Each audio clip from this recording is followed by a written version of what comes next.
Selamat siang Tribuners, live update siang kembali hadir menyapa Anda edisi Selasa 23 Agustus 2022. Siang ini kami akan menyajikan berbagai informasi teraktual mengenai peristiwa yang terjadi di tanah air dan akan dilaporkan secara langsung oleh reporter kami di lapangan. Bersama saya Firda Ananda dan inilah live update selengkapnya. Kita ke berita pertama, Saudara. Universitas Terbuka Pondok Cabe Pamulang memberikan penghargaan kepada Nofriansyah Yosua Huta Barat alias Brigadir J. Penghargaan itu diberikan kepada Yosua dalam wisuda Universitas Terbuka Jakarta pada hari ini Selasa 23 Agustus. Kepala Pusat Pengembangan Hubungan Internasional dan Kemitraan Universitas Terbuka, Maya Maria, mengatakan Brigadir J meraih nilai indeks prestasi kumulatif atau IPK dengan predikat sangat memuaskan. Informasi lebih lengkapnya akan disampaikan oleh rekan jurnalis kami dari tribunnews.com. Ada Fandi Permana yang akan melaporkannya. Silakan rekan Fandi.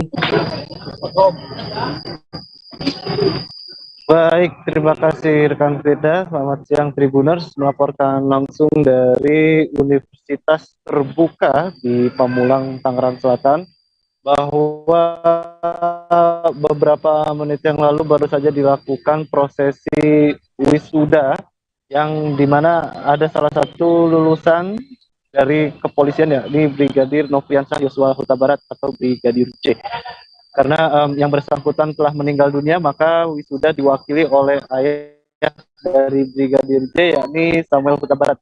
Dan prosesi wisuda berjalan dengan lancar, di mana tadi juga diserahkan langsung penghargaan oleh rektor dari Universitas Terbuka kepada ayahanda dari almarhum Brigadir J, yaitu Pak Samuel Huta Barat, di mana Brigadir J terdaftar sebagai mahasiswa angkatan tahun 2015 untuk Fakultas Ilmu Hukum.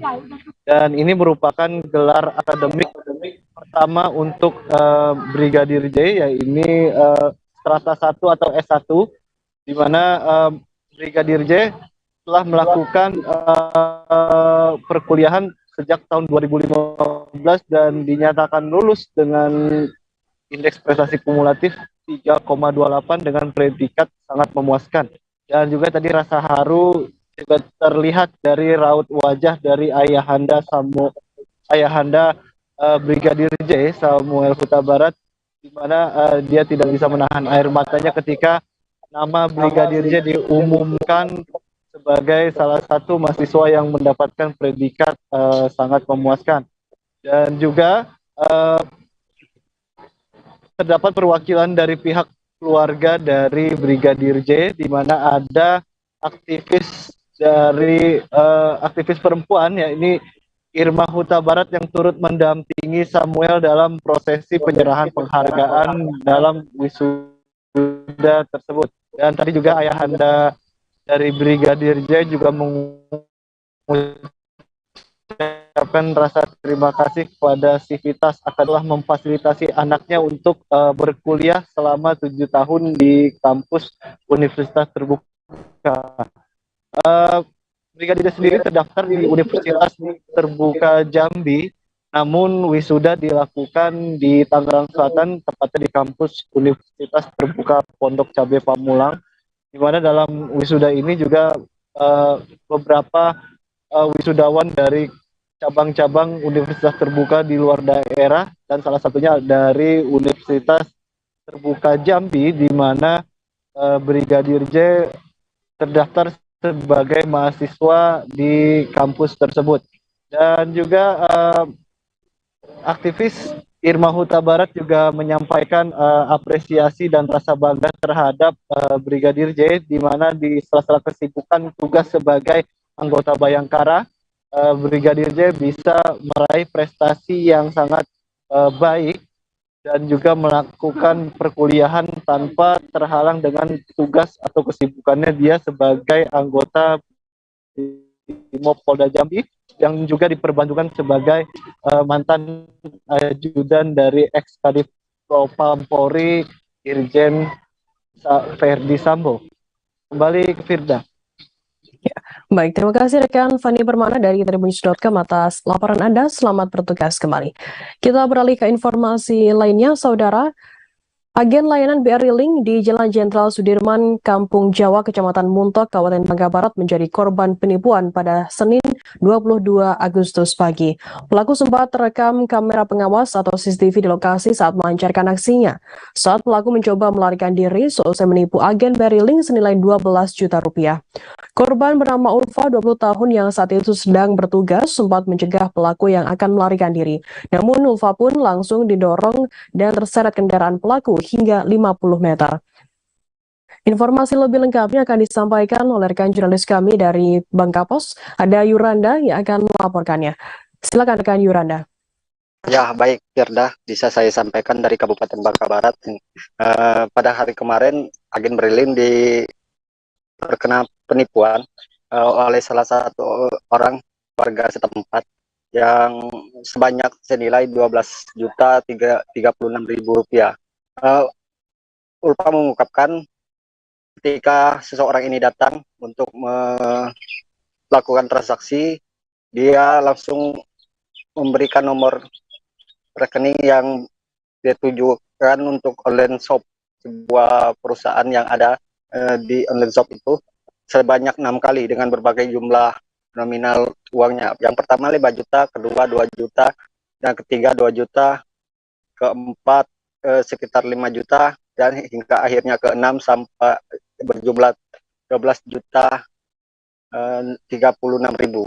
Tidak lama kemudian jajaran Polsek Muntok berhasil mengamankan seorang pelaku yang berinisial P, warga Kampung Air Terjun, Kelurahan Sungai Daeng, Kecamatan Muntok, Kabupaten Bangka Barat, Provinsi Kepulauan Bangka Belitung. Dia ditangkap di tak jauh dari kediamannya setelah diperiksa dan diselidiki oleh penyidik Reskrim Polres Bangka Barat. Rupanya pelaku ini juga merupakan korban penipuan. Pelaku ini dijanjikan mendapat hadiah karena dijanjikan mendapat hadiah dari atas nama admin Mbak M. Wong, katanya. Pelaku dijanjikan setelah mendapat hadiah setelah melakukan transaksi dan masukkan nomor yang diberikan oleh admin tersebut. Kapolsek Muntok Ibtu Ogan mengatakan kedua belah pihak bersepakat damai. Terduga pelaku tidak berniat menipu dan pelaku juga merupakan korban. Pelaku juga bertanggung jawab untuk menggantikan ganti rugi yang dialami oleh agen Berilink tersebut sekitar 13 juta. Motif yang dilakukan terduga pelaku melakukan penipuan ini, pelaku juga tertipu oleh mendapat SMS dari yang mengaku admin Baim Wong dan menjanjikan hadiah yang diiming-imingkan tersebut. Rupanya bukannya nomor undian yang diberikan, melainkan rekening HP, rekening tabungan, dan sejumlah uang tunai. Begitu, Firda, yang bisa saya sampaikan.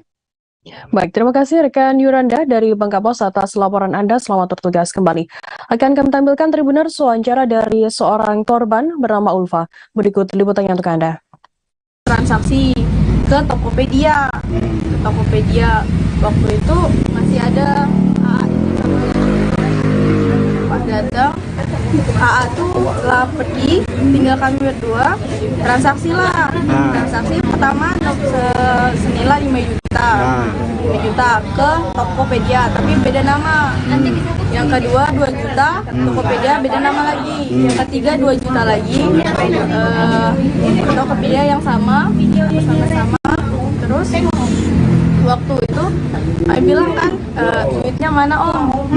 Saya minta kan yang waktu itu, terus dia bilang bisa transaksi lagi nggak? Dia bilang kayak gitu kan, bisa, dia bilang kayak gitu. 10 juta waktu transaksi yang ketiga 10 juta, karena saldonya nggak cukup, 3 juta. Dia nanya saldonya tinggal berapa? Dia bilang kayak gitu kan, tinggal 6 juta. Saya bilang kan, pas udah itu saya minta lagi kan, Om uangnya mana? Ya saya bayar tunai. Iya tunai. Udah selesaikan dulu. Kan waktu diselesaikan transaksi lagi 2 juta, dia bilang 2 juta transaksi. Yang ketiga, yang kelima. Masa jabatan Anies Baswedan sebagai Gubernur DKI Jakarta akan berakhir pada 16 Oktober mendatang. Pemerintah Dikarenakan Gubernur DKI Jakarta, Anies Baswedan akan menyelesaikan masa jabatannya pada tanggal 16 Oktober 2022 nanti. Sonny Sumarsono yang juga dulu pernah menjabat sebagai PJ Gubernur di tahun 2016 mengungkapkan terdapat dua kriteria penting untuk seseorang bisa menduduki posisi penjabat gubernur untuk menggantikan Anies Baswedan. Yang pertama yaitu adalah yang mengerti administratif dan yang juga kompetensi. Dalam administratif artinya penjabat tersebut harus berasal dari aparatur sipil negara yang memiliki jabatan eselon 1, seperti dari pejabat media, pimpinan tinggi media, inspektur jenderal, direktur jenderal hingga kepala badan. Adapun kriteria yang kedua yaitu kompetensi dalam artian PJ Gubernur wajib menguasai teknis birokrasi di pemerintahan sehingga akan memudahkan jalur relasi dengan berbagai pihak lainnya. Menurut kami, pentingnya PJ Gubernur menguasai teknis kompetensi agar PJ Gubernur mampu membuat keputusan yang interaktif, komunikatif, dan merangkul semua pihak agar terhindar dari konflik. Sebab teknis kompetensi akan berkaitan dengan penyusunan program daerah dan pertanggungjawaban anggaran. Sekian yang dapat saya sampaikan, rekan Firda.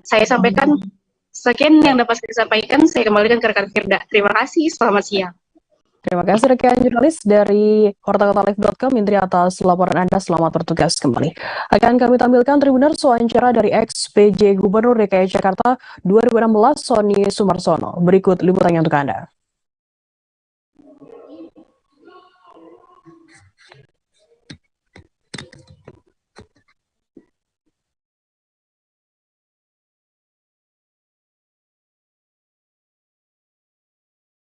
Ya. Sosoknya yang cocok seperti apa, Pak? Ada kriteria khusus nggak, Pak? Selain dia memang harus tahu Jakarta. Baik, sudah ya. Jadi penjabat Gubernur DKI Jakarta nanti Oktober masuk. Kriteria khususnya apa? Ada dua kriteria. Satu adalah kriteria administratif. Yang kedua, kriteria yang terkait dengan kompetensi. Ya, kriteria teknis, kompetensi teknis. Yang pertama yang administratif itu, dia kan harus eselon 1 atau pejabat madya, pimpinan tinggi madya. Ya, sekjen, mau dirjen, kepala badan ataupun eselon 1. Itu harus, ya, dari manapun lah. Yang kedua adalah teknis kompetensi. Nah, ini yang penting. Aparat kepolisian Resort Kepulauan Aru menangkap terduga pelaku pemerkosaan dan pembunuhan anak di bawah umur. Pelaku berinisial OK, 24 tahun, warga Kecamatan Pulau-Pulau Aru, diringkus di Taman Kota Desa Marpali Wangel pada Senin 22 Agustus kira pukul 6:30 waktu Indonesia Timur. Pria 24 tahun yang merupakan seorang nelayan itu dibekuk karena diduga telah meruda paksa dan membunuh CBL, 9 tahun, yang merupakan tetangganya sendiri. Informasi lebih lengkapnya akan disampaikan oleh rekan jurnalis kami dari Tribun Ambon. Ada Alvin Risanto yang akan melaporkannya. Silakan rekan Alvin. Ya, baik, terima kasih rekan Firda. Jadi pria 24 tahun ini yang dikutip bernama Oka, nelayan asal Kepulauan Aru ini, dia tega memperkosa atau paksa anak di bawah umur yang merupakan tetangganya sendiri, yakni BCL umur 9 tahun.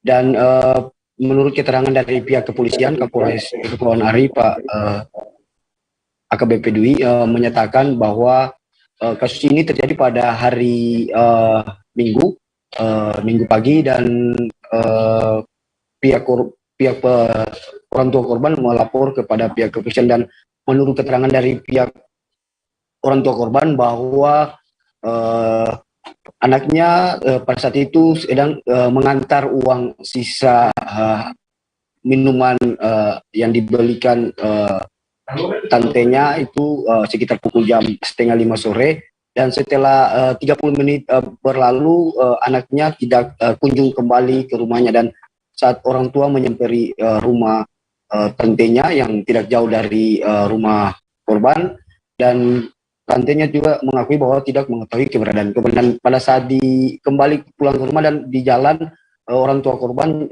melihat sendal korban ya di salah satu jalan, dan saat itu langsung korban berlari untuk melaporkan, orang tua korban langsung berlari melaporkan ayah korban itu. Dan pada saat melakukan pencarian korban, ternyata korban ditemukan di semak-semak di dekat rumah, di dekat rumah, dan korban dalam keadaan setengah bugil ya, setengah telanjang, dan ada bercakan darah di di alat vital korban. Dan saat itu langsung pihak keluarga langsung melaporkan kepada kepolisian Polres Pulau Aru. Dan pada saat itu juga pihak kepolisian langsung penyidik Reskrim Polres Aru bergerak cepat, dan tidak sampai dengan 24 jam, 10 jam langsung bisa berhasil meringkus korban, yakni Oka, 24 tahun, warga Pulau Aru. Dia diringkus di Desa Marpali hari Senin sekitar pukul setengah 7 pagi waktu Indonesia Timur. Dan saat ini pada saat pemeriksaan pelaku mengakui bahwa motifnya itu cuma adalah hasrat aja kepada si korban. Dan saat ini pelaku sudah diamankan, sudah ditahan di Mapolres Kepulauan Aru, dan pelaku saat ini terancam hukuman 15 tahun penjara dengan dikenakan pasal 81 junto pasal 76D atau pasal 80 ayat 3 junto pasal 76C Undang-Undang Nomor 35 tahun 2014 tentang perubahan atas Undang-Undang Nomor 23 tahun 2002 tentang perlindungan anak, dan atau pasal 12 Undang-Undang RI nomor 12 tahun 2002 tentang tindak pidana kekerasan seksual. Dan saat ini saat ini pelaku sudah diamankan di Polres Kepulauan Aru. Begitu rekan Firda. Baik, terima kasih rekan Alvin Risanto dari Tribun Ambon atas laporan Anda. Selamat bertugas kembali. Akan kami tampilkan Tribuners wawancara dari Kapolres Kepulauan Aru, AKBP Dwi Bakhtiar Rifai. Berikut liputannya untuk Anda.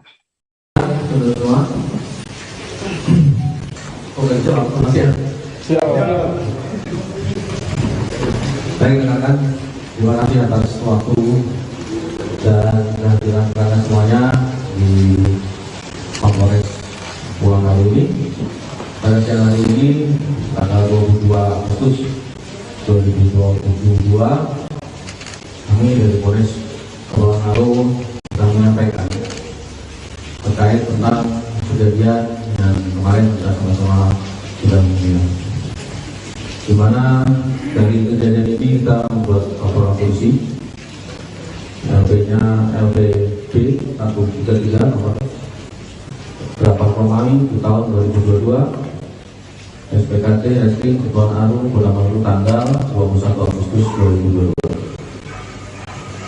Kronologi singkat ya yang bisa kami sampaikan bahwa pada hari Minggu sekira 17.30 tanggal 21 Agustus kemarin telah ditemukan sosok mayat berjenis perempuan. Agus Setiawan, 23 tahun, tersangka tawuran maut di Jalan Al-Baido 2, Lubang Buaya, Cipayung, Jakarta Timur, hanya tertunduk malu saat mengakui perbuatannya. Agus mengaku perbuatannya bersama 3 tersangka lainnya menyerang korban MH 16 tahun hingga tewas menggunakan senjata tajam dalam tawuran pada Sabtu 20 Agustus subuh lalu. Agus yang termasuk pelaku utama dalam tawuran maut tersebut menyampaikan permohonan maaf atas ulahnya kepada keluarga MH dan menyatakan siap menjalani proses hukum. Informasi lebih lengkapnya akan disampaikan oleh rekan jurnalis kami dari Tribun Jakarta. Ada Bima Putra yang akan melaporkannya. Silakan rekan Bima. Iya, dapat saya sampaikan bahwa pada Sabtu 20 Agustus 2022 lalu terjadi tawuran di Jalan Al-Baido 2, Kelurahan Lubang Buaya, Kecamatan Cipayung, Jakarta Timur. Tawuran tersebut melibatkan geng Bostem dan geng Brigits. Berdasarkan keterangan Kapolsek Cipayung, AKP Bayu, bahwa geng Bostem yang dimana termasuk bagian kelompok pelaku, Agus, berasal dari warga Kelurahan Lubang Buaya, sementara kelompok korban MH yang meninggal saat kejadian merupakan warga Halim, Kecamatan Makassar, Jakarta Timur.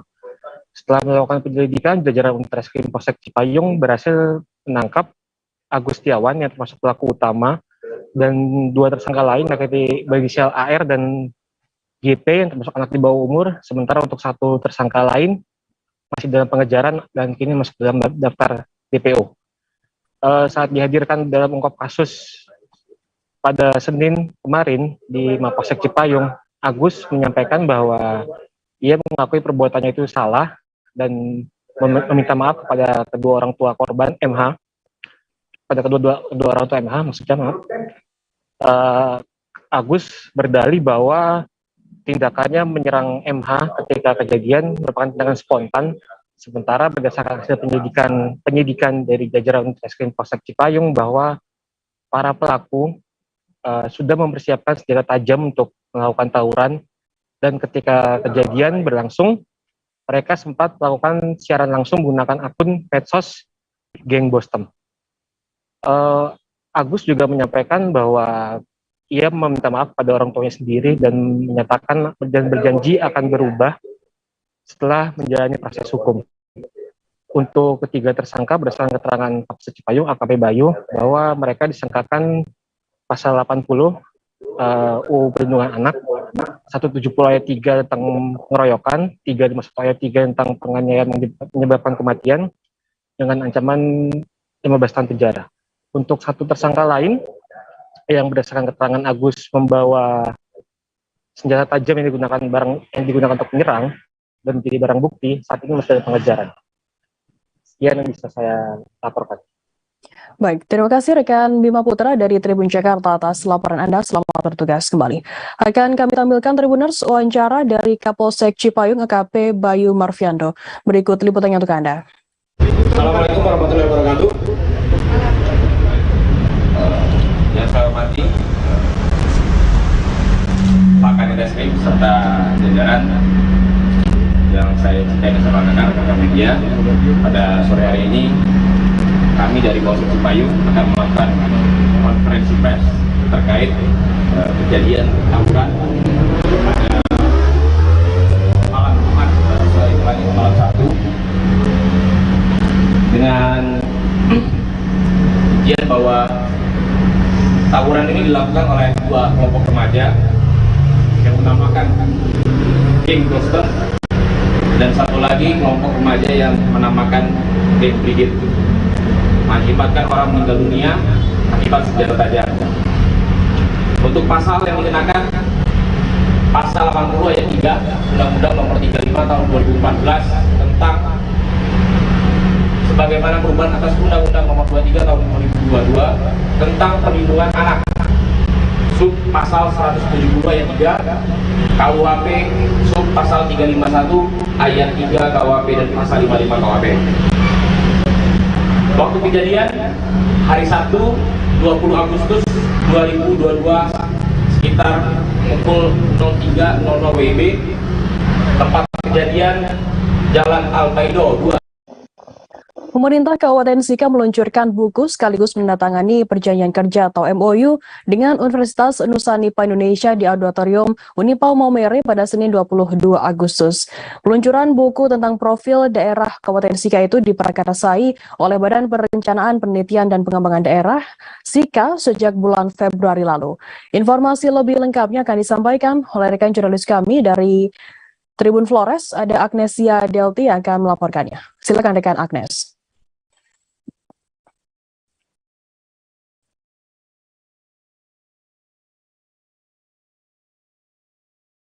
Rekan Agnes.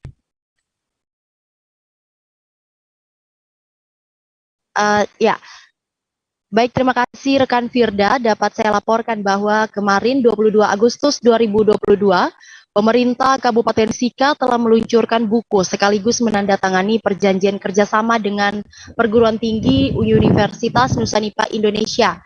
Nah, peluncuran buku ini tentang profil daerah yang memuat terkait pariwisata dan potensi alam yang ada di Kabupaten Sika. Dan Kepala Bapelitbang Sika, Femi Bapa, mengatakan bahwa upaya pembangunan daerah perlu adanya kerjasama para pihak termasuk melibatkan Civitas Akademika.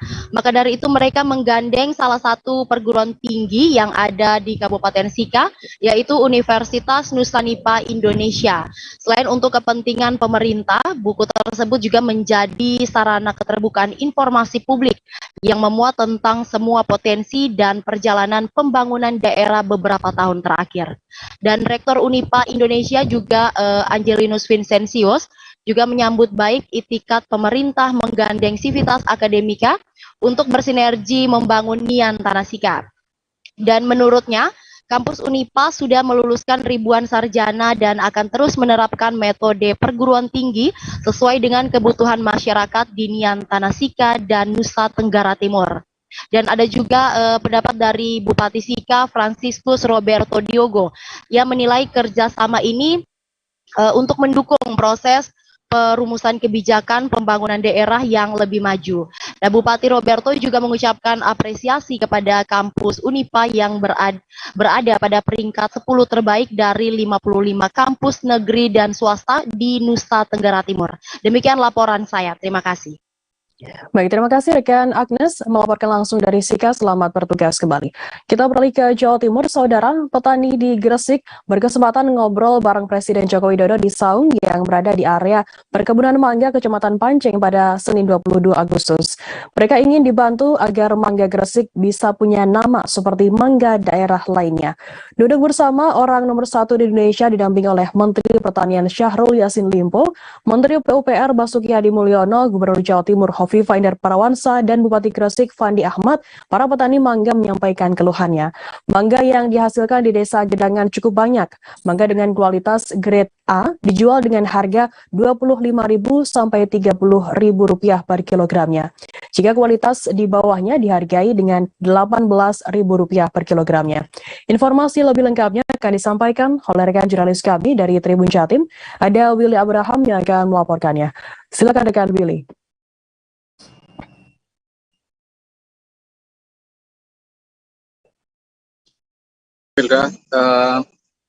Ke kunjungan Presiden Joko Widodo ke food estate mangga di Desa Sukodono, Kecamatan Panceng ini memang menjadi momen oleh petani mangga khususnya untuk menceritakan dan berkeluh kesah kepada Presiden terkait panen mangga yang ada di Gresik.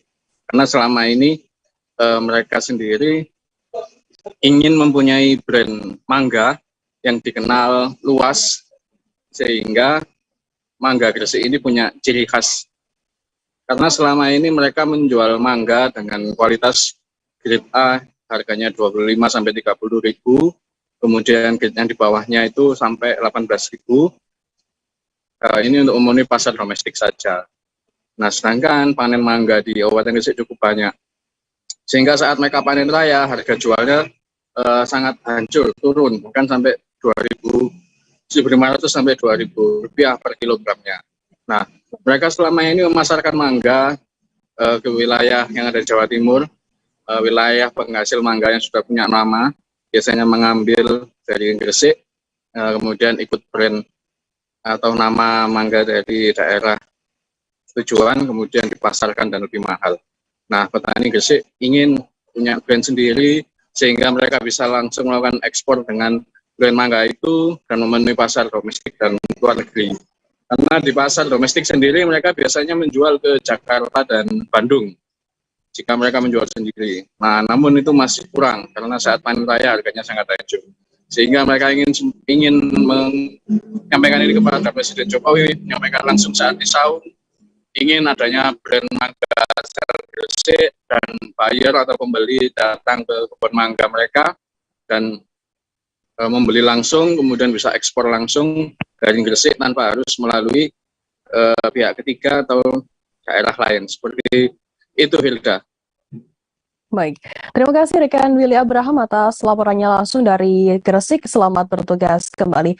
Akan kami tampilkan Tribuners wawancara dari Presiden RI Joko Widodo dan petani mangga di Gresik bernama Sudono. Berikut liputannya untuk Anda. Mangga di kurang lebih total 1.000 hektar di 4 kecamatan, dan kita harapkan ini food estate ini ada yang milik rakyat, ada yang milik swasta, dan kita ingin itu terintegrasi dengan embung yang dibangun di sini. Ada embungnya, ada food estate-nya, masyarakat bisa dapat, swasta juga bisa bergerak. Apa Pak yang dikeluhkan ke Pak Jokowi tadi Pak? Masalah pemasaran, masalah mangga Pak, pemasaran mangga. Apa setelah petani sini kan petani sudah melakukan efisiensi, tapi panen mangga di luar musim itu belum punya nama. Yang punya nama orang Bangil, soalnya orang Bangil itu punya pemasaran. Itu mohon dibantu terima pemasaran petani gresik. Terus dijanjikan apa? Jangan ada yang besok didatangkan pembeli dengan harga yang lebih tinggi Pak. Lebih tinggi. Sekali panen? Kalau satu harinya rata-rata bakal bisa 3 ton, 4 ton itu. 2 orang pencari kerang di kawasan Muara Desa Pandang Datar, Kecamatan Kurengsabe, Aceh Jaya ditemukan meninggal dunia. Kedua orang yang diketahui bernama Miswardi, 42 tahun, dan Miswanto, 44 tahun, yang tercatat sebagai warga Maban Hili, Medan Deli, Sumatera Utara itu sebelumnya dikabarkan hilang tenggelam. Informasi lebih lengkapnya akan disampaikan oleh rekan jurnalis kami dari Serami News Indonesia, ada Rizky Bintang yang akan melaporkannya. Silakan rekan Rizky.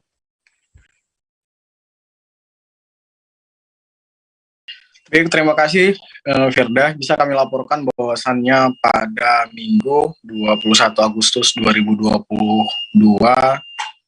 sebanyak 2 orang warga Maban Hili, Medan Deli, Sumatera Utara dikabarkan hilang tenggelam di kawasan Muara Desa Padang Datar, Kecamatan Kurengsabe, Aceh Jaya.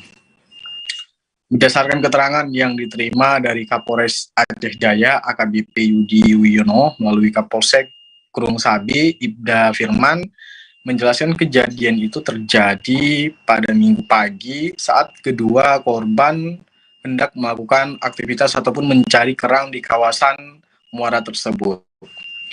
Saat kejadian, menurut keterangan yang disampaikan oleh Kapolsek, berdasarkan keterangan yang diterima dari saksi mata, korban saat itu bernama Miswardi, 42 tahun, langsung turun ke muara untuk mencari kerang. Namun, tanpa diketahui oleh korban, saat itu sedang terjadi pasang laut yang menyebabkan ketinggian air di kawasan muara mencapai 3 meter. Saat terjun ke lokasi pencarian kerang, Miswardi langsung tenggelam dikarenakan korban diduga tidak bisa berenang. Mengetahui hal tersebut, rekannya Miswanto, 44 tahun, yang keduanya tercatat sebagai warga Maban Hili, Medan Deli, Sumatera Utara, langsung turun ke lokasi tenggelam Miswardi dengan niat untuk menyelamatkan ataupun menolong Miswardi. Namun naas, upaya untuk menolong Miswardi pun kandas hingga juga menyebabkan Miswanto tenggelam. Informasi tenggelamnya kedua warga Medan Deli Sumatera Utara ini diketahui saat salah seorang warga mendapati ataupun menemukan jasad dari Miswanto yang sudah mengapung di kawasan muara tersebut. Berdasarkan temuan tersebut, kemudian masyarakat melaporkan kejadian ini kepada pihak kepolisian terdekat yang kemudian bersama dengan tim gabungan melakukan pencarian terhadap salah satu korban lainnya yang masih belum ditemukan. Untuk korban Miswardi sendiri ditemukan oleh tim penyelamat sekitar 3 atau 4 jam setelah kejadian, tepatnya pada pukul 14 waktu Indonesia bagian Barat pada hari Minggu 21 Agustus 2022. Sementara itu, semenjak hari kejadian hingga Senin 22 Agustus 2022, tim gabungan terus melakukan pencarian hingga pada Senin sekitar pukul 9 waktu Indonesia bagian Barat, tim gabungan berhasil menemukan korban kedua, yang mana korban ini sendiri ditemukan berjarak sekitar 100 meter dari lokasi dikabarkan hilang. Untuk korban yang lebih dulu ditemukan, itu ditemukan tepat berada di titik dikabarkan hilang tenggelam. Setelah ditemukan oleh tim gabungan, kedua jasad tersebut kemudian dievakuasi ke Rumah Sakit Umum Teku Umar Calang hingga dijemput oleh pihak keluarga. Dan juga berdasarkan keterangan yang kita terima dari Kapolsek Kelung Sabi Ibda Firman menjelaskan bahwasannya pihak keluarga sendiri tidak mengizinkan dilakukan otopsi untuk kedua jasad tersebut. Bahkan salah satu korban juga tidak diizinkan untuk dimandikan di Rumah Sakit Umum Teku Umar, namun akan dimandikan ataupun akan prosesi penguburan di kediaman ataupun di rumah duka di Medan, Sumatera Utara. Begitu, Firda. Ya, baik. Terima kasih rekan Rizky Bintang dari Selami News Indonesia atas laporan Anda. Selamat bertugas kembali. Kita beralih ke informasi selanjutnya, Saudara. Akibat dihantam ombak besar di perairan Desa Panawangan, Kecamatan Pasongsongan, Kabupaten Sumeneb, Madura saat mencari ikan, 1 orang dari 4 nelayan lainnya meninggal dunia. Kasih-Humas Polres Sumeneb AKP Widiarti mengatakan bahwa peristiwa tersebut terjadi pada Minggu 21 Agustus kira pukul 10 pagi. Perahu nelayan milik korban Misnaya yakni warga Desa Panawangan, Kecamatan Pasongsongan, Sumeneb.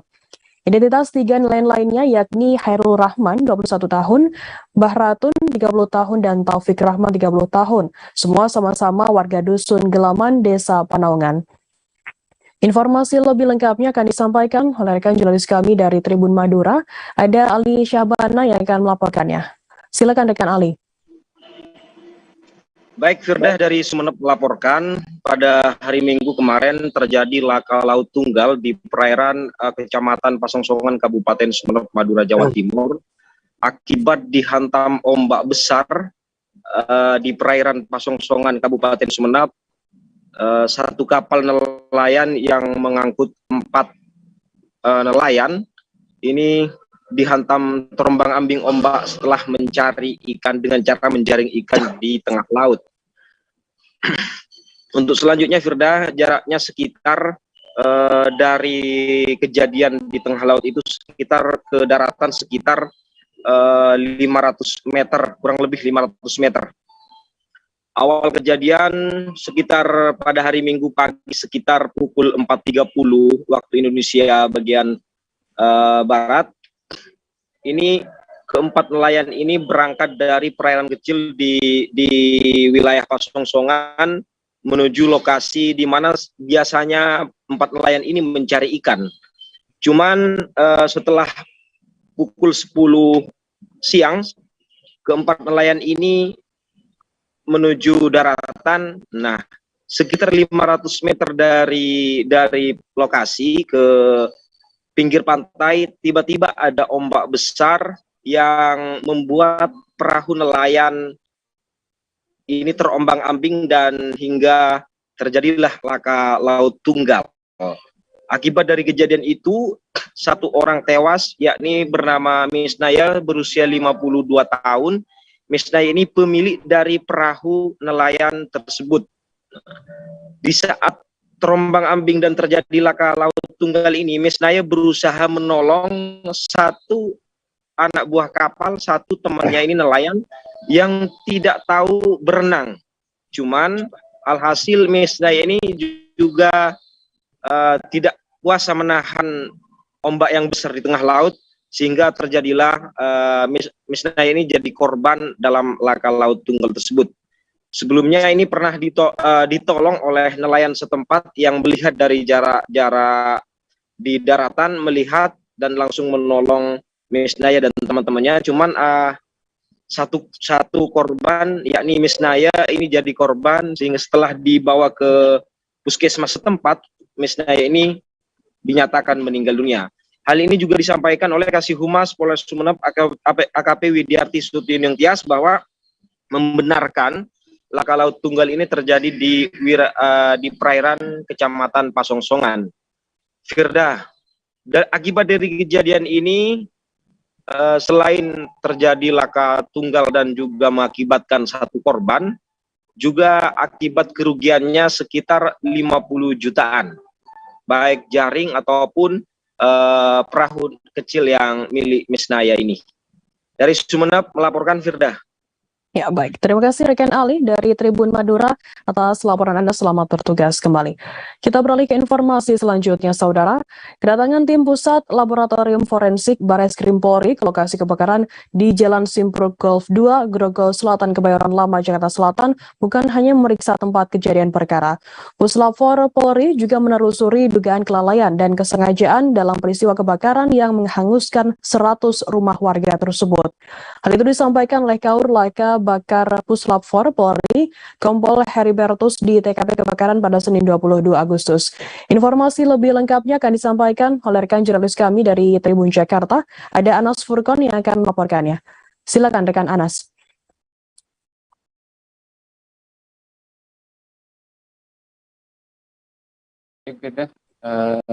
Bisa saya sampaikan bahwa tim Pusat Laboratorium Forensik telah mendatangi tempat kejadian perkara kebakaran di Jalan Simpruk Golf 2, Kebayoran Lama, Jakarta Selatan pada Senin siang kemarin. Kedatangan Puslapfor Bareskrim Polri tidak hanya melakukan pemeriksaan TKP semata, namun Puslapfor juga menelusuri adanya dugaan kelalaian atau kesengajaan dalam peristiwa kebakaran ini, atau sengaja dibakar. Puslapfor Polri fokus melakukan penyisiran di rumah warga yang pertama kali terbakar atau menjadi sumber api. Rumah tersebut merupakan milik seorang warga bernama Sambio, berusia 66 tahun. Saat itu Sambio mengaku tengah berada di lantai bawah, sementara api pertama kali muncul di lantai atas. Sementara itu Puslapfor menyisir TKP kebakaran selama kurang lebih 1 jam. Tim yang beranggotakan 4 orang itu berkeliling ke TKP kebakaran, kemudian salah satu anggota Puslapfor juga terlihat sibuk memotret beberapa sisi dari lokasi kebakaran. Setelahnya tim Puslapfor kemudian membawa satu kantong kertas atau paper bag yang berisi barang bukti yang nantinya akan diuji di laboratorium forensik Polri. Ketika ditanya isi barang bukti yang dibawa, tim Puslapfor tidak menjelaskan secara rinci. Namun ketika ditanya apakah barang bukti tersebut termasuk di dalamnya adalah kabel dan arang, Puslapfor membenarkan hal itu. Pemeriksaan atau pengujian sampel barang bukti yang dibawa Puslapfor Polri diperkirakan memakan waktu hingga 1 bulan. Setelahnya nantinya Puslapfor akan menyerahkan hasil temuannya kepada penyidik, dalam hal ini adalah Polsek Kebayoran Lama, dan nantinya Kapolsek Kebayoran Lama, Kompol Agus Widartono, yang akan menyampaikannya ke publik terkait dengan penyebab terjadinya kebakaran. Sementara itu, Firda, bisa saya jelaskan bahwa dalam peristiwa kebakaran yang terjadi pada minggu lalu ini terdapat 1 korban jiwa, yakni pria bernama Nanang, berusia 48 tahun. Nanang tewas bukan karena terbakar atau menghirup asap akibat kebakaran, namun berdasarkan keterangan dari tim pemadam kebakaran, Nanang meninggal dunia karena syok dan kelelahan. Syok yang dimaksud adalah syok ketika melihat rumahnya luluh lantah terbakar akibat dilalap si jago merah. Sementara itu, pemerintah Kota Jakarta Selatan telah menyiapkan 9 tempat pengungsian bagi warga terdampak kebakaran. Lokasinya tentu tak jauh dari TKP kebakaran itu sendiri. Selain itu juga disiapkan atau telah didistribusikan 100 kasur bagi korban terdampak kebakaran. Begitu saja. Ya, baik, terima kasih rekan Anas Furgon dari Tribun Jakarta atas laporan Anda. Selamat bertugas kembali. Akan kami tampilkan Tribuners wawancara dari Kaur Laka Bakar Puslap 4 Polri, Kompol Heribertus. Berikut liputannya untuk Anda. Kita periksa di lab. Ini kita periksa namanya pemeriksaan laboratorium awal di TKP, tapi nanti ada yang kita bawa untuk diperiksa di lab. Jadi kita bisa mengambil kesimpulan lebih awal. Jadi kita informasikan ke Polsek. Tadi barang-barang yang dibawa, Bang? Apa yang dibawa? Barang bukti yang dibawa kira-kira apa gitu, Pak? Dibawa itu ya kira-kira kita curigai itu adalah awal dari laporan. Jadi tadi orang yang dimintain keterangan itu pemilik rumah yang pertama kali ya, Pak? Pertama kali, tapi muncul itu di rumah dia gitu ya? Ya, itu karena kita tadi ada yang melakukan pendalaman dan kita mencari tahu di mana awalnya itu. Ada kabel nggak sih, Pak, yang dibawa atau arang gitu? Ya, ada di bawah.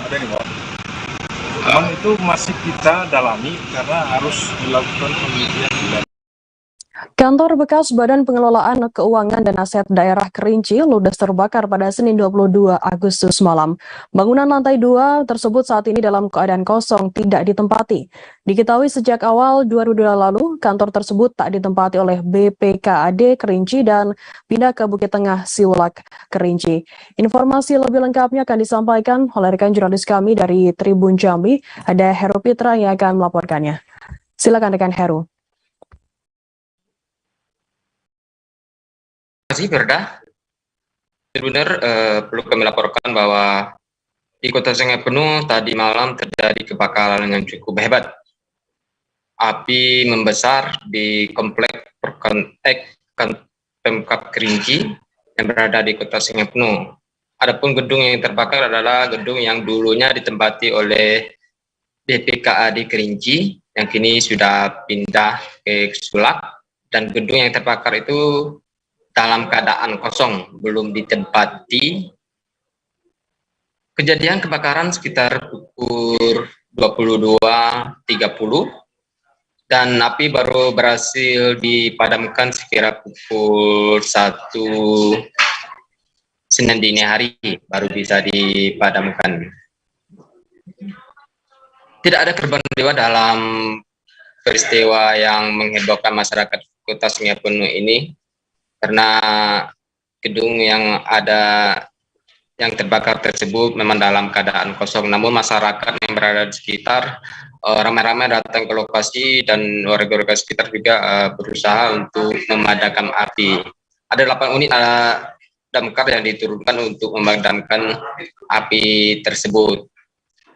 Pasca kebakaran, pihak dari kepolisian telah bahkan lokasi yang terbakar juga sudah diberi polis lain oleh polisi yang melakukan penyelidikan, karena sejauh ini belum diketahui apa penyebab dari kebakaran yang terjadi tersebut, dan polisi masih dalam penyelidikan untuk mengetahui penyebab dari kebakaran yang terjadi itu, karena diketahui memang gedung yang terbakar tersebut dalam keadaan kosong. Demikian, Firda, laporan kami dari Kabupaten Kota Sungai Penuh, Provinsi Jambi. Ya, baik. Terima kasih rekan Heru dari Tribun Jambi atas laporan Anda. Selamat bertugas kembali. Kita beralih ke informasi selanjutnya, Saudara. Seorang pria Parubaya bernama Ahad, 64 tahun yang dikabarkan hilang, kini akhirnya ditemukan pada Selasa 23 Agustus. Ahad diketahui hilang di kawasan Pantai Pal 4, Desa Payak Koba, Bangka Tengah. Tim gabungan melakukan upaya pencarian Senin 22 Agustus mulai pukul 7 pagi hingga menjelang maghrib, namun hasilnya juga nihil. Informasi lebih lengkapnya akan disampaikan oleh rekan jurnalis kami dari Bangka Pos, ada Arya Bima Mahendra yang akan melaporkannya. Silakan rekan Bima. Ya, baik, terima kasih dan selamat siang rekan Firda dan pemirsa Tribuners dimanapun Anda berada. Perlu saya sampaikan bahwa memang tadi sekitar pukul jam 11 kurang 15 menit jenazah Ahad yang sebelumnya dikabarkan hilang akhirnya berhasil ditemukan oleh tim gabungan. Perlu saya sampaikan bahwa sebelumnya Ahad, seorang pria berumur 64 tahun, warga Desa Jeruk, Kecamatan Pangkalan Baru, Kabupaten Bangka Tengah, dikabarkan hilang sejak hari Minggu sore kemarin, tepatnya tanggal 20, tanggal 21 di perairan ataupun di sekitaran pantai Palempar, Desa Penyak, Kecamatan Kobak, Kabupaten Bangka Tengah. Awalnya hilangnya Ahak ini diketahui oleh rekannya yang memang kala itu sedang menjaring ikan dari pinggir pantai, sedangkan Ahak ini sedang menunggu di pinggir-pinggir pantai. Namun ketika sore hari setelah rekannya ini kembali ke pantai, diketahui bahwa Ahak ini sudah tidak ada di lokasi, sehingga rekannya tersebut kemudian meminta pertolongan dari warga sekitar untuk mencari keberadaan Ahak. Namun sayangnya hingga malam atau hingga maghrib dan menjelang malam hari, jenazah Ahak ini ataupun keberadaan Ahak ini tidak kunjung ditemukan, sehingga pada hari Minggu malam rekan korban yang bernama Hendra langsung melaporkan kejadian ataupun hilangnya Ahak ini kepada tim dari tim SAR ataupun tim Basarnas Bangka Belitung. Mendengar laporan tersebut, tim Basarnas Bangka Belitung dibantu dengan unsur-unsur pencarian lainnya seperti dari BPBD Kabupaten Bangka Tengah, dari tim Tagana dan dari tim Satpol Air Bangka Tengah langsung melakukan upaya pencarian terhadap korban dengan menyusuri laut ataupun pesisir pantai, termasuk menyusuri bagian-bagian hutan-hutan di tepi pantai. Dan pencarian pun dilakukan dari hari kemarin dan hari ini. Dan beruntungnya pada hari ini jenazah Ahak berhasil ditemukan sekitar jam 11 tadi, namun Ahak sudah ditemukan dalam kondisi tidak bernyawa.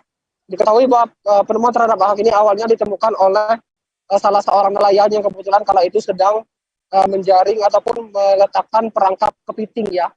Dan diketahui Ahak ini ditemukan jaraknya dari lokasi hilang awal ini sekitar 5 km dari lokasi dirinya dinyatakan hilang.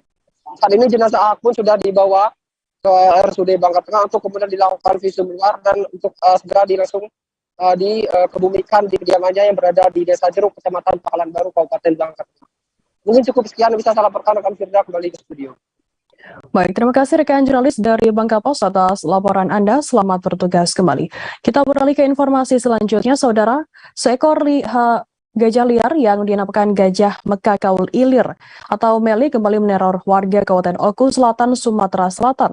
Kali ini terjadi di Desa Sukanegeri, Kecamatan Banding Agung, Kabupaten setempat. Gajah yang diketahui sudah mondar-mandir di pemukiman desa, merusak kebun pisang sawit hingga pondok, bahkan sudah mendatangi salah satu rumah warga. Bahkan warga yang merasa was-was terpaksa menunda beraktivitas ke kebun semenjak adanya kedatangan gajah liar berjenis kelamin betina tersebut. Informasi lebih lengkapnya akan disampaikan oleh rekan jurnalis kami dari Sriwijaya Pos, ada Alan Kusuma yang akan melaporkannya. Silakan rekan Alan. Baik, terima kasih rekan Firda.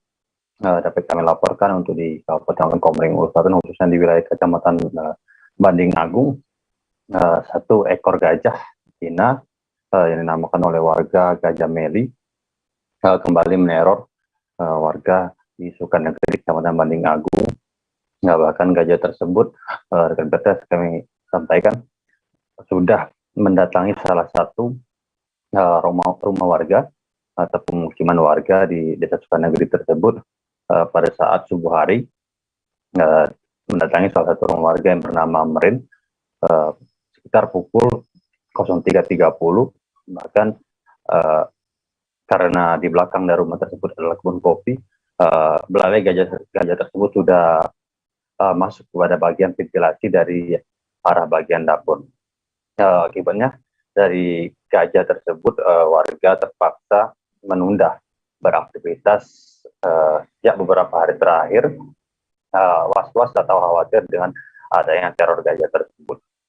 Diketahui gajah tersebut memang berjenis kelamin betina, bahkan pihak kecamatan sudah melaporkan kepada BKSDA, Badan Konservasi Sumber Daya Alam Oku Raya, perihal adanya gajah tersebut, sehingga pihak dari BKSDA maupun pemerintah kecamatan melakukan upaya edukasi kepada masyarakat untuk sementara ini agar tidak menimbulkan hal-hal yang bisa memancing dari kedatangan gajah tersebut, agar para masyarakat tidak menimbulkan suara-suara yang sifatnya memancing. Sementara untuk di wilayah dari pedesaan atau desa Sukanegeri tersebut, rekan Firda sampaikan bahwa seperti halnya pondok ataupun kebun dari kebun kopi sawit, kebun pisang dan bambu maupun rumah tinggal itu dirusak oleh salah satu gajah ini, rekan Firda. Nah, demikian dapat kami laporkan dari Kabupaten Komering Ulu Selatan. Terima kasih. Baik, terima kasih rekan Alan Kusuma dari Sriwijaya Pos atas laporan Anda. Selamat bertugas kembali. Akan kami tampilkan Tribuners wawancara dari Merin, warga desa dan juga Camat Banding Agung Adi Syahputra. Berikut liputannya untuk Anda. Gajah tersebut datang pada waktu jam 3 subuh, Pak. Ya. Terus yang tidur, Pak. Ya. Jadi apa namanya itu? Digoyang-goyang. Belalainya itu udah masuk ke di pucuk pintu, pucuk apa, Pak? Pintu belakang itu ya, kerang-kerang itu ya. Ya. Jam 4 kami dapat laporan bahwasanya ada gajah yang berkeliaran di pemukiman, dan kami langsung turun, kami cek lokasi, dan di sekitar jam 6 kurang 15 atau jam 6 lewat seperti itu, kami melihat keberadaannya di sekitaran ini, sekitaran wilayah sekitar negeri ini. Dan kita dari kecamatan kita sudah laporkan langsung ke Pak Bupati kemarin jam 5, dan alhamdulillah direspon dengan beliau, dan kami juga arahan dari beliau untuk berkoordinasi dengan BKSDA, dan sudah kami lakukan. Dan BKSDA kemarin langsung turun ke lapangan yang di bawah pimpinan Pak Herman, dan langsung cek ke lokasi.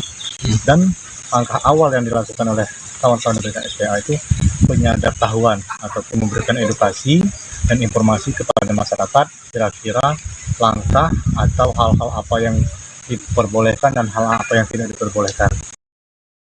Satuan Reserse Narkoba Kriminal Polresta Samarinda melakukan penggerebekan di sebuah gudang penyimpanan bahan bakar minyak jenis solar bersubsidi di Jalan Jakarta 1, Loka Bahu, Kecamatan Sungai Kunjang, Kota Samarinda. Gudang ini disinyalir menjadi tempat penumpukan BBM solar bersubsidi yang bersumber dari para pengetap. Informasi lebih lengkapnya akan disampaikan oleh rekan jurnalis kami dari Tribun Kaltim, ada Rita Lavenia yang akan melaporkannya. Silakan rekan Rita. Ya, selamat siang rekan Firda dan Tribuners dimanapun berada. Ya, dapat saya sampaikan secara singkat. Dalam pengungkapan ini, polisi mengamankan seorang pria berinisial RC, 43 tahun yang saat itu tengah berada di dalam gudang. Nah, juga petugas mendapatkan barang bukti berupa 2 unit truk, 1 unit mobil tangki, 7 tandon kapasitas 1000 liter, 3 drum, 1 selang, mesin Alphon, dan 5.400 liter BBM solar bersubsidi ya. Nah, dari keterangan warga setempat, setiap harinya memang banyak truk yang diduga pengetap datang untuk menyetor solar, dan itu sudah berjalan selama 2 bulan ini, Firda dan Tribuners. Nah, di mana diketahui para pengetap ini membeli solar bersubsidi dari SPBU dengan harga Rp5.500 dan dibeli oleh pengepul senilai Rp9.500. Nah, saat ini gudang penyimpanan ini telah dipasang polisi lain dan oleh pihak polisian, dan Satuan Satreskrim Polresta Samarinda juga masih mencari siapa saja yang terlibat dalam kasus kecurangan BBM bersubsidi ini. Dan juga Tribuners, seperti Tribuners dilihat di belakang saya, saat ini sedang ada rilis terkait kecurangan bahan bakar solar bersubsidi ini ya, Firda dan Tribuners. Nah, dan untuk kelanjutan pemberitaannya Tribuners bisa baca di tribunkaltim.co. Demikian Firda dan Tribuners.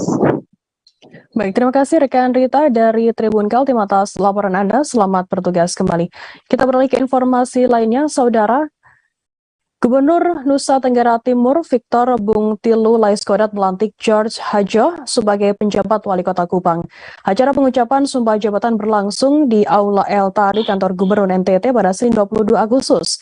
Guru Besar Sorinji Kempo NTT ini menggantikan Jeffrey Riwukore dan Herman Usman yang telah berakhir masa jabatan Wali Kota dan Wakil Wali Kota Kupang.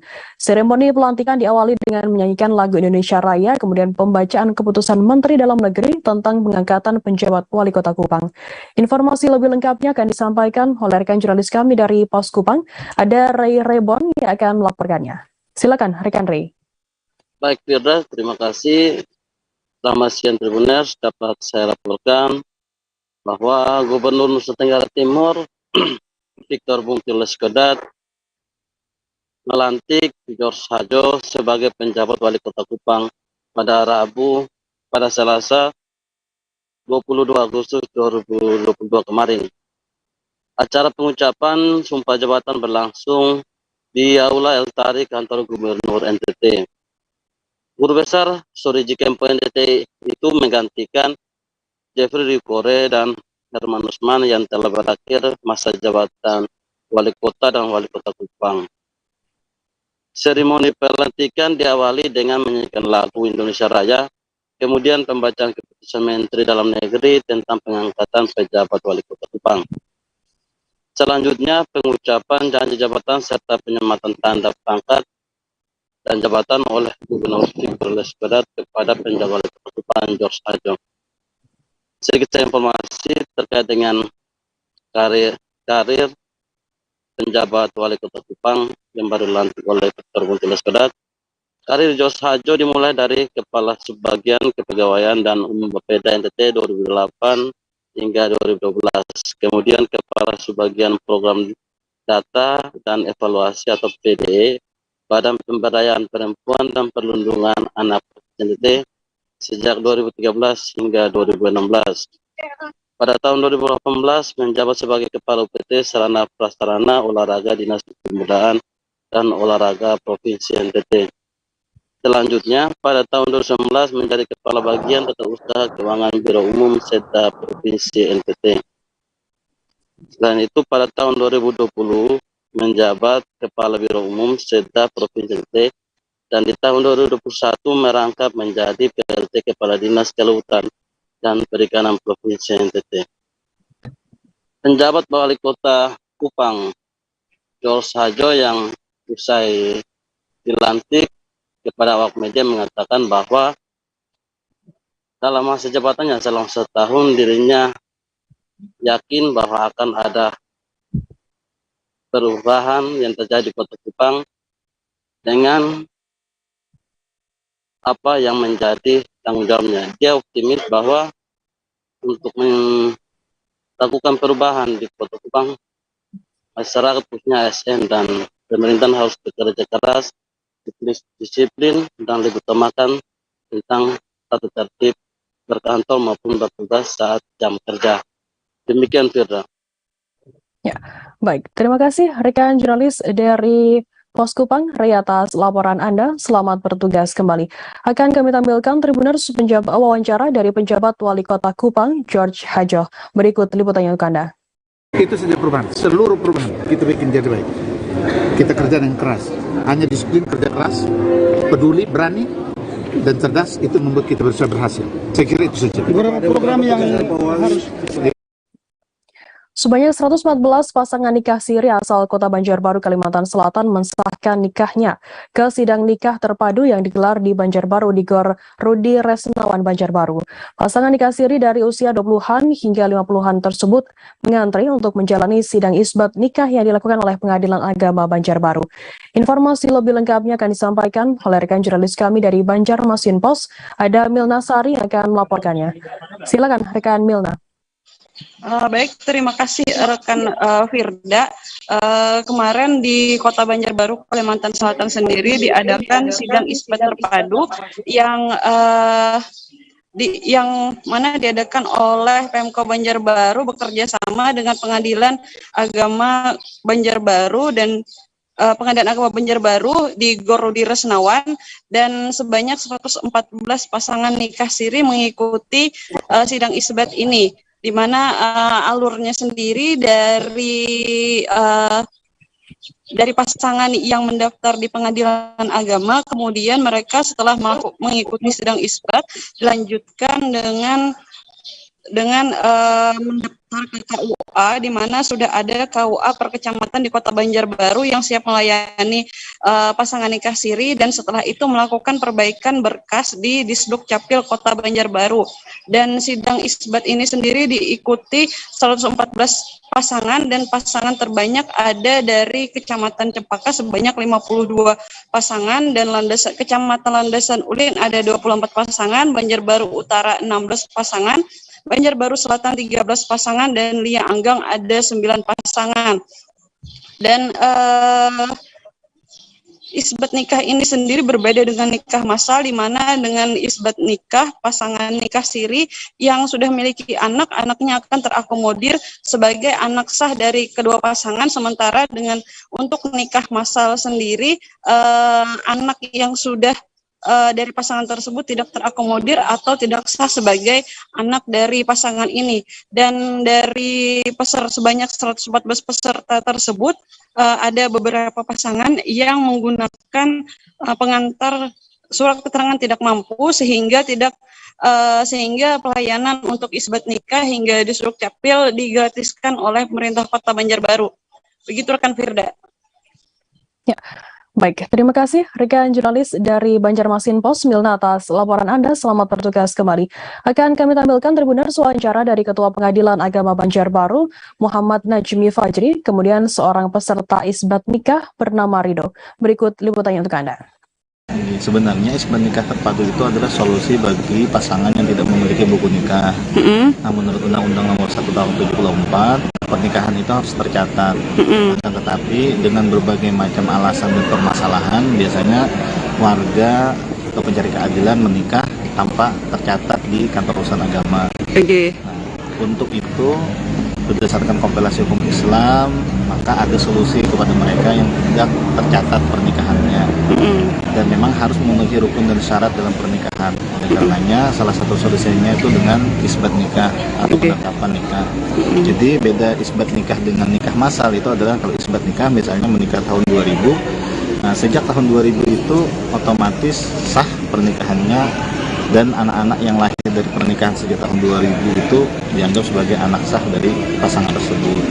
Kalau nikah massal misalnya terjadi di tahun 2022, jadi misalnya sebelumnya itu dia nikah di tahun 2000, otomatis anak yang lahir sebelum tahun 2022 itu tidak terakomodir di dalam pernikahan tersebut. Makanya biasanya orang yang mengajukan isbat nikah ini. Eksekusi rumah dilakukan di Kelurahan Maroangin, Kecamatan Teluanua, Kota Palopo, Sulawesi Selatan pada Senin 22 Agustus. Sebanyak 9 unit rumah menjadi objek eksekusi.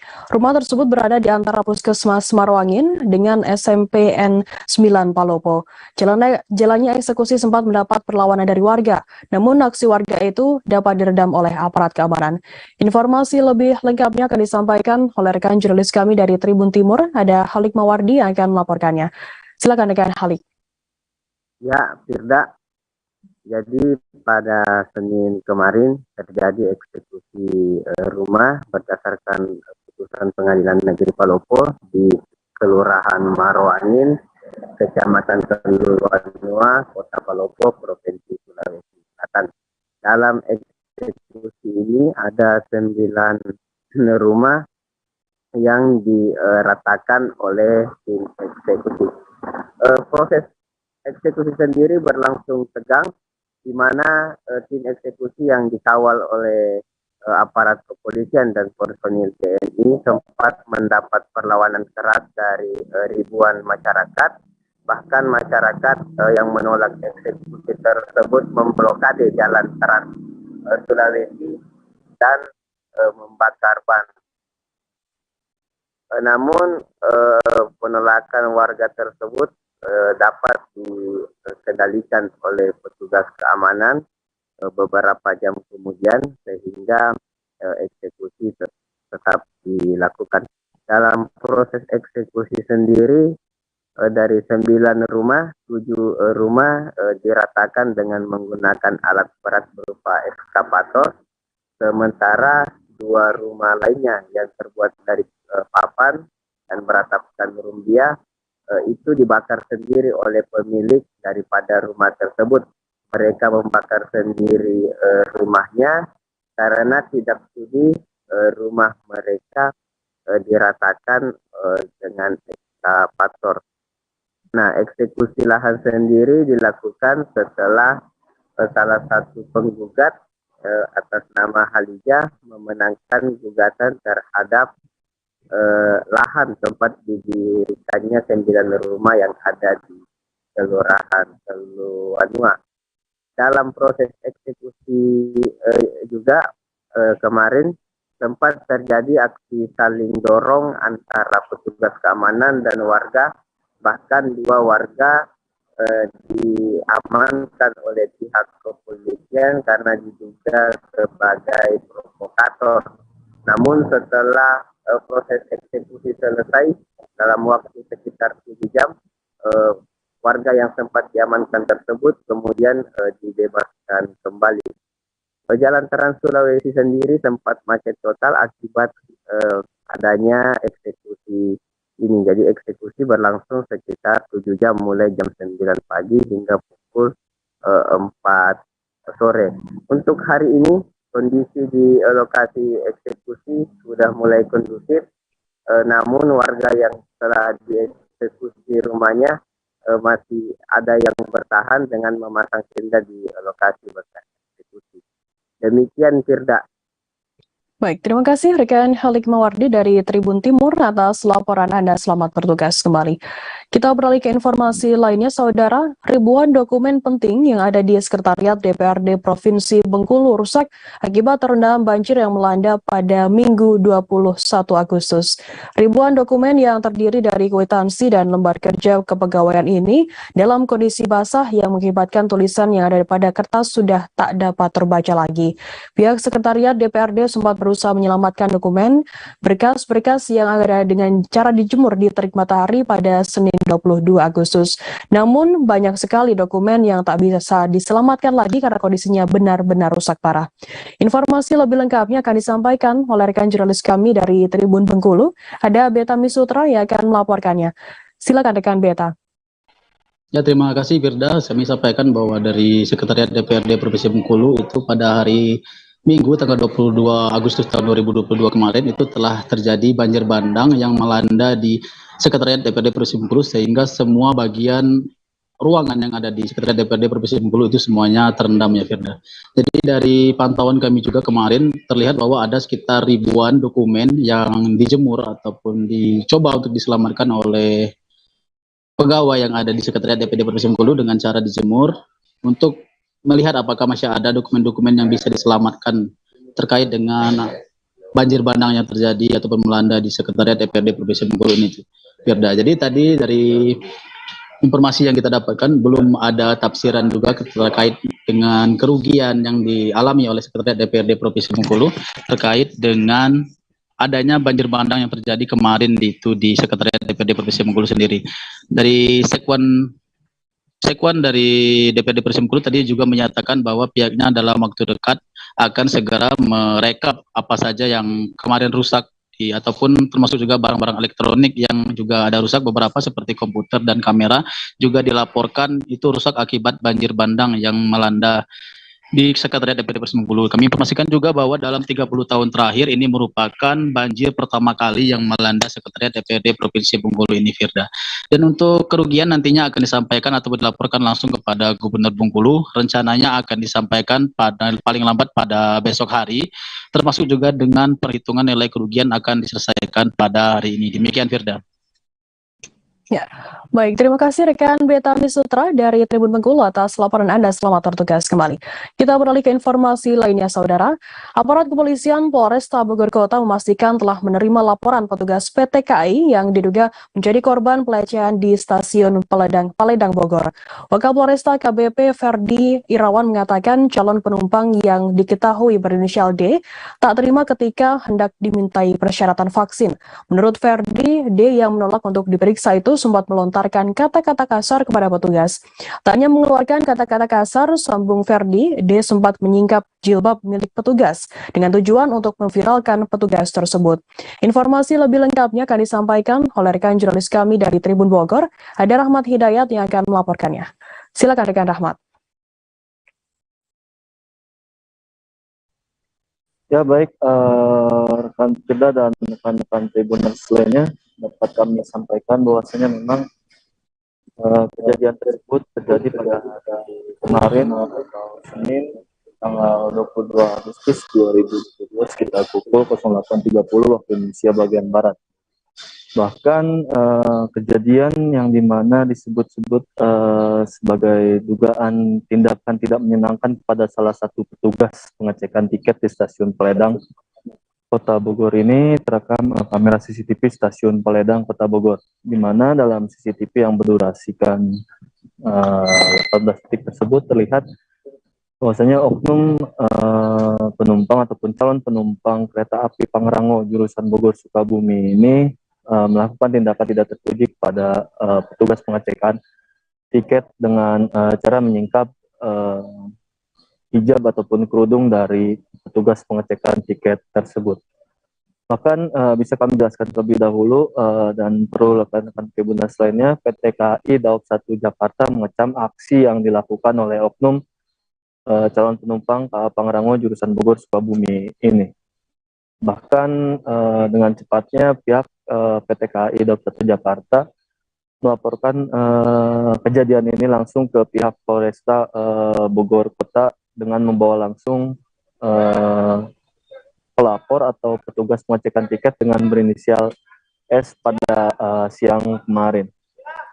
Dan kami pun mengomunikasikan hal ini kepada pihak Polresta Bogor Kota melalui Wakapolresta Bogor Kota AKBP Peri Irawan. Beliau mengatakan bahwasanya memang benar Polresta Bogor Kota sudah menerima laporan dari PT KAI Daob 1 Jakarta dengan keterangan laporan yakni perbuatan tidak menyenangkan dengan pasal 221 dan pasal 335 mengenai perbuatan tidak menyenangkan itu. Dan pihak Polresta Bogor Kota pun sudah langsung mengetahui ataupun mengantongi identitas dari calon penumpang KA Pangrango jurusan Bogor Sukabumi ini, di mana berdasarkan keterangan yang kami dapatkan dari Wakapolresta Bogor Kota bahwasanya sebelum kejadian menyingkap kerudung ataupun hijab dari petugas pengecekan tiket tersebut, oknum penumpang berinisial D ini sempat memaki petugas pengecekan tiket dengan kata-kata kasar. Dan tindakan dilakukan oleh oknum penumpang berinisial D ini lantaran dirinya tidak terima untuk dilakukan pengecekan syarat vaksin sebagai syarat perjalanan kereta api jurusan Bogor Sukabumi di stasiun Paledang Kota Bogor ini. Dan perlu diketahui oleh rekan-rekan Tribuners lainnya, alasan penumpang berinisial D ini menyingkap kerudung dari penjaga tiket stasiun Paledang ini tujuannya berdasarkan keterangan yang kami dapat dari pihak polisi untuk memviralkan petugas pengecekan tiket tersebut lantaran hendak memeriksa persyaratan administrasi perjalanan dari dirinya tersebut. Namun pihak Polresta Bogor Kota sudah langsung menindak laporan dari PT KAI Daob 1 Jakarta, dan pada hari kemarin atau sekitar sore hari pada hari kemarin pihak Polresta sudah memeriksa keterangan dari telapor dan pelapor, dan tadi pun kami coba mengupdate kembali kepada Wakapolresta Bogor Kota kepada wartawan. Saat dihubungi oleh wartawan, Wakapolresta mengatakan bahwasanya memang saat ini sudah akan memanggil pihak terlapor yang pria berinisial D itu sendiri. Begitu Firda laporan yang bisa kami sampaikan. Baik, terima kasih rekan jurnalis dari Tribun Bogor, Rahmat atas laporan Anda. Selamat bertugas kembali. Kita beralih ke informasi selanjutnya, Saudara. Sekelompok penjudi sabung ayam di Kelurahan Wolomarang, Kecamatan Alok Timur, Kabupaten Sika, lari kocar kacir saat digerebek oleh polisi. Mereka bahkan meninggalkan sepeda motor di arena perjudian pada Minggu 21 Agustus. Kapolres Sika AKBP Nelson Felipe Diaz melalui keterangan tertulisnya menyebutkan sebanyak 9 unit sepeda motor milik penjudi sudah ditahan aparat kepolisian. Meski sebagian besar lolos dari operasi penggerebekan, namun 2 orang diantaranya berhasil diamankan. Keduanya yakni berinisial JT dan RB, warga Kelurahan Wolomarang. Informasi lebih lengkapnya akan disampaikan oleh rekan jurnalis kami dari Tribun Flores, ada Arnold Willianto yang akan melaporkannya. Silakan rekan Arnold. Baik Firda dan juga Tribuners dimanapun berada, dapat saya laporkan dari Kabupaten Sika, Flores, Nusa Tenggara Timur. Memang benar sekelompok penjudi sabung ayam di Kelurahan Wolomarang, Kecamatan Alok, Kabupaten Sika lari kocar kacir saat digerebek polisi. Bahkan mereka meninggalkan sepeda motor di arena perjudian, di mana terdapat 9 unit sepeda motor milik penjudi sudah ditahan oleh aparat kepolisian dari Polres Sika. Meski sebagian besar lolos dalam operasi penggerbekan tersebut, namun 2 orang penjudi berhasil diamankan. Keduanya berinisial JT dan RB, merupakan warga Kelurahan Wolmarang. Selain itu, polisi juga mengamankan barang bukti lainnya, yaitu 9 ekor ayam jantan dan juga 1 pisau untuk tajik. Demikian, Firda. Ya, baik. Terima kasih rekan jurnalis dari Tribun Flores atas laporan Anda. Selamat bertugas kembali. Kita beralih ke informasi lainnya, saudara.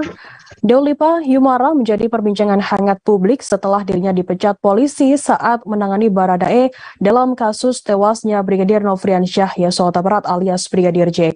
Di tengah sorotan publik, Deolipa Yumara pun menggelar konser bertajuk Nyanyian Penyatu Negeri di Birawa Assembly Hall Bidakara, Pancoran, Jakarta Selatan pada Senin 22 Agustus. Selesai konser, Deolipa membantah dirinya menggelar konser di saat namanya menjadi sorotan publik. Deolipa menambahkan dalam perjalanan persiapan konsernya itu, ia diminta Mabes Polri untuk menangani Baradae dalam kasus kematian Brigadir J. Mantan pengacara Angel Elga itu menyebutkan konsernya bukan menjadi pembuktiannya bahwa Deolipa adalah penyanyi selain juga pengacara. Dalam konser Nyanyian Penyatu Negeri, Deolipa Yumara hanya ingin memperkenalkan semua karyanya yang sudah ia buat selama ini. Akan kami tampilkan Tribuners wawancara dari Deolipa Yumara, penyanyi dan ex pengacara Baradae. Lagunya juga kan Pancasila rumah kita. Penjagaan periksa dua dan saya tak berusaha tadi karena kebutuhan kemerdekaan. Ya sudah, nanti saya bantu. Ya. Pertanyaan kedua apa tadi? Lagu Sambo Gangster. Oh, lagu Sambo Gangster. Kemarin juga baru kita ciptain itu, baru saya lagunya belum, nanti tahun depan. Tahun depan. Pasti tahun depan Pak. The Gangster Sambo. Oh gitu. Berarti belum diproduksi ya? Belum diproduksi, masih cerita dulu. Kita lagi main sebagai pemeran kan, salah satu pemeran dalam cerita ini kan. Nanti setelah itu tahun depan mungkin kita udah bisa cerita lagunya. Udah 15 lagu terangnya, 15 lagu. Tahun depan kita mau cerita lagi lagu The Gangster Sambo. Lanjutkan lagu Bento. Oke, baik teman-teman. Ada lagi? Oke, silakan. Dari mana bos? Ya, saya Bayu dari tribunnews.com. Bayu dari tribunnews.com. Tribun News. Oh, namanya baru ya? Ya, Bandung. Ya, Bandung. Ini bang, ini menggelar konser. Ini cuma kisah-kisah aja bang, atau emang udah akan bang setir, jadi pengacara, terus jadi vokalis saja mobilnya. Udah aja bang, thank you. Di dunia ini nggak ada yang iseng-iseng, tapi banyak yang iseng. Oke, jadi rencana saya mengadakan konser ini sebenarnya sudah lama, karena tertunda oleh COVID, saya tubuhnya tunggu, jadi pas Juli itu saya rencanakan di bulan Agustus dengan tim. Nah, di dalamnya ada persoalan hukum yang saya juga baru paham. Memang ada kaitannya dengan intelijensi, tapi kita nggak sejauh ini kita pikir kita melakukan informasi kelapa itu ya kejadian Sambo ini sudah ada. Jadi data-data intelijen sudah ada di saya, sudah lengkap sebenarnya. Siapa Sambo, siapa 303, siapa pembunuhnya itu sudah lengkap. Terus kemudian kita infiltrasi ke beberapa institusi yang melakukan korupsi, kita juga sudah paham. Tapi kita nggak sejauh ini tiba-tiba ada kejadian sama psikopat ini kan, mau nggak mau ya kita lanjutkan aja. Bahwasannya kita mengadakan konser ini kan sudah diagendakan dari tahun kemarin, dari tahun 2021. Nah 2022 ini kan kita rencana di Agustus, kita Pak tanggal 20 Agustus dengan kemerdekaan kita membuat konser Deolipa Project ya, tentunya lagu-lagu yang ada saja yang kita jalankan, lagu-lagu produk kita sumpah. Oke, ada lagi betul? Oke, ada lagi teman-teman? Kadang-kadang jadi psikolog, kadang-kadang jadi tukang tipu, kadang-kadang tukang diutang, bebas. Namanya juga seniman kan sama penyanyi. Jadi kita adalah pengacara yang penyanyi, kita adalah pengacaranya penyanyi, penyanyinya pengacara. Ya jelas ya. Kita gabungkan beberapa karakter pekerjaan menjadi satu. Ya itu jawabannya. Oke baik, cukup mas dari Tribun. Oke baik. Tribuners, informasi tadi sekaligus menutup perjumpaan kita dalam live update siang hari ini. Jangan lupa saksikan terus live update di seluruh kanal YouTube dan Facebook Tribun Network. Saya Firdananda beserta kru bertugas pamit undur diri. Terima kasih dan sampai jumpa.